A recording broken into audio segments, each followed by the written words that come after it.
Genelde çocuğum beni dinlemiyor, çocuğuma laf anlatamıyorum diye bir aile söylediğinde ne yapmam gerekiyor dediğinde ilkin ben şu kısmına dikkat ediyorum. Şunu soruyorum aileye. Bu gerçekten acaba çocuğun ihtiyacı mı, sizin ihtiyacınız mı? Önce bir buna bakalım diyorum. Yani burada demek istediğim ne? Anne babanın çocukta yapma deyince yaptığı o davranış ya da yap dediğinde yapmadığı davranış.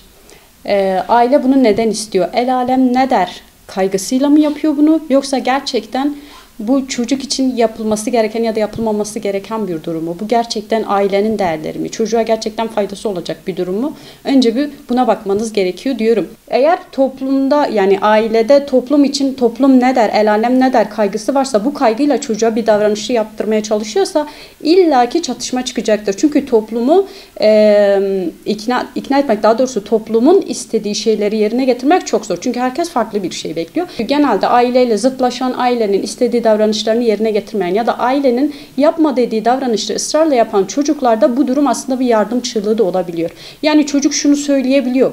Benimle ilgilenin. Hani sırf ilgilensinler diye de bunu yapabiliyor. Hani aile normalde hiç ilgilenmiyor çocukla. Çocuk öyle ya da böyle anne babam benimle ilgilensin, benimle vakit geçirsin diye bazen zıtlaşabiliyor. Ailede kararlılık var mı ve sınırlar konusunda aile kararlı mı ve tutarlı mı? Yani bugün çocuğa bizim kuralımız bu. Bu konuda şu kuralımız var dediğinde işte yarın çocuk ağladı diye, işte sızladı diye, kendini yerlere attı diye hemen o kuralı bozuyorsa tamam yeter ağlama diyorsa aile bu aile tutarlı değildir. Hani bir kuralı koymuş ama bazen yapıyor, bazen yapmıyor. Bazen uyuyor, bazen uyumuyor. Tutarlılık olmazsa yine bu çocuğun davranışı pekişir. Yani aileyle zıtlaşma, ağlayarak bazı işleri yapma, aileye karşı çıkarak bazı işleri yapma. Çocuk bunu öğrenmiş oluyor. İşte atıyorum anne abur cubur vermiyor çocuğa. Çocuk gün boyu istiyor, anne hayır diyor, onun sana zararı var. Anlatıyor da sebeplerini. Almıyor çocuğu ama akşam baba arayıp da oğlum sana ne alayım, kızım sana ne alayım, işte çikolata mı alayım, cips mi alayım diye soruyor çocuğa. Annenin gün boyu direttiği, çocuğa öğrettiği o şeyi baba akşam eve gelip bozabiliyor. Böyle bir durumda da yine çocukta zıtlaşma da olacaktır. Yarın öbür gün annenin yap dediğini yapmayacaktır. Çünkü o kuralı bozan bir baba var.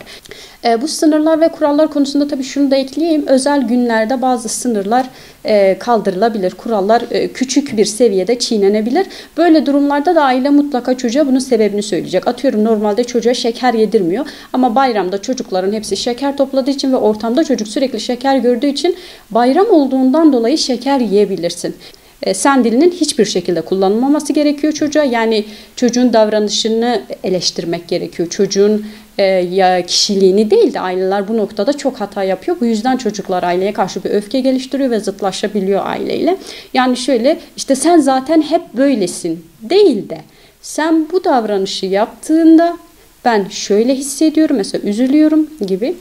Onun yerine şunu yapmanı istiyorum. Yani biraz ben dilini kullanarak ve çocuğun davranışını eleştirerek, çocuğu değil.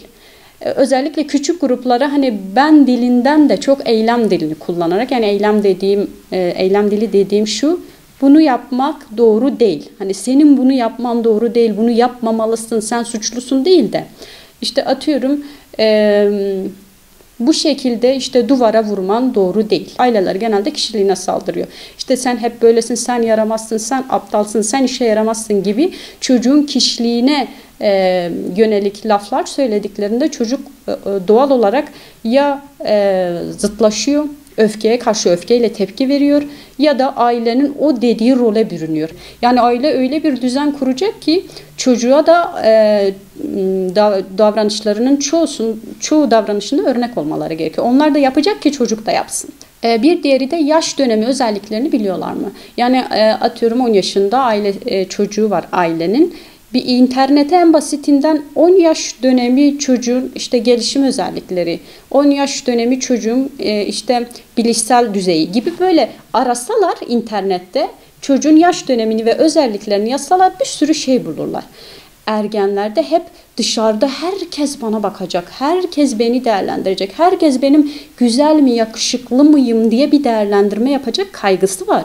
Bu yüzden ergenlerin ayna karşısında saatlerce vakit geçirmeleri normal. Hani aile ergenlerin böyle bir özelliği olduğunu bilse, hani ayna karşısında saatlerce vakit geçirmenin, işte süse çok önem vermenin, bakıma çok önem vermenin normal olduğunu bilse, belki çocukla bu noktada zıtlaşmayacak, kavga etmeyecek, yani sen niye aynanın karşısında bu kadar duruyorsun diye. Büyüklerimize çocukların hani yaş dönemi özelliklerini, hani onlar belki açıp izlemez, okumaz, dinlemez, bizim anlatmamız gerekiyor. Yani eski zamanla bu zamanı kıyaslayıp bizim zamanımızda böyle miydi demek de doğru değil. Çocukları o zamanla kıyaslamak.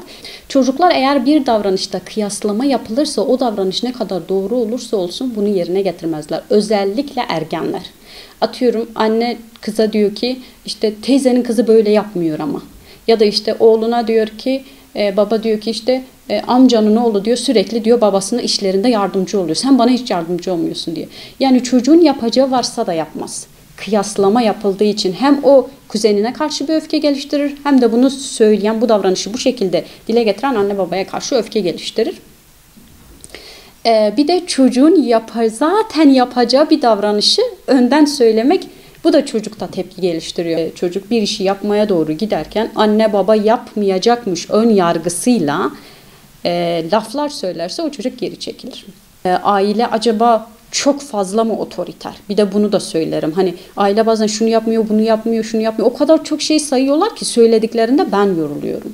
Yani çocuk bunu nasıl kaldırsın? Çocuk buna nasıl katlansın? Bu konuya da dikkat etmek gerekiyor.